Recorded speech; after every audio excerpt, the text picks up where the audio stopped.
Dik li kellha tkun ġurnata fuq il-baħar spiċċat f'mumenti ta' tensjoni meta speedboat li kienet għaddejja minn taħt il-matab splodiet u ħadet in-nar.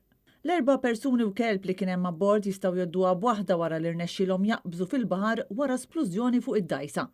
Fil-mati ta' d-dajsa taqbad b'duħħan iswed jidher tila minna daru fuq il-medja soċjali kif kienu diversi l-persuni li kienu fiż-żona u qabdu x-xena fuq il-mobiles tagħhom. L-inċident seħħa l-ħabta ta' nofsinhar fiż-żona qrib il-kosta tal-Qawra ftit bogħod miż-żona magħrufa bħala Tafraben. Jidher li l-persuni li qabżu minn fuq id-dajsa li ħadet in-nar ittellgħu fuq waħda mingħat ta' opri tal-baħar oħra li kienu flakkwati fil-ħin tal-inċident u nataw lajnuna minn membri tas-soċjetà tas-Salib l-Aħmar li wkoll insertaw qegħdin fuq dajsa fil-qrib.